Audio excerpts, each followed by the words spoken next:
Hello friends, this is Nirmal here for Technique, and in this video we're going to show you how to record calls on Windows 10 Mobile. So the Windows 10 Mobile has a lot of new and interesting features. One of them is the ability to record calls.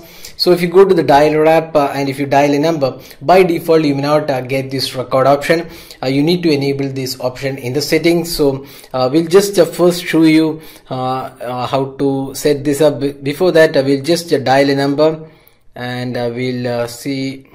So if you dial here, you cannot see any option to record the calls. So we just end the call and then come back to the settings. So let's go to the settings, and here we can see this option, system, phone.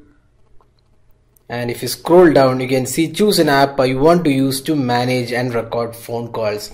So here you can either install third-party app from the store, or you can use the default app. So that's the voice recorder available on Windows 10. So now we have selected the voice recorder as the default app to record calls. Now let's go back to the dialer.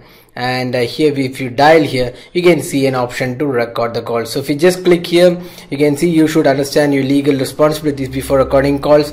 So ideally recording a call is not legal in many countries, so you need to get the permission from the caller before you record the call. So that's what the message says. So if you're okay with that, you can just go ahead and start the recording of calls, and your calls will be recorded. So this is how you set up. So this is how you set it up. Just go to the settings and then select system, just go to the phone, and at the bottom you can see this option to choose an app. You can also install apps from the Windows Store and then use that as a recorder app, but right now we have the voice recorder, but that's a built-in app.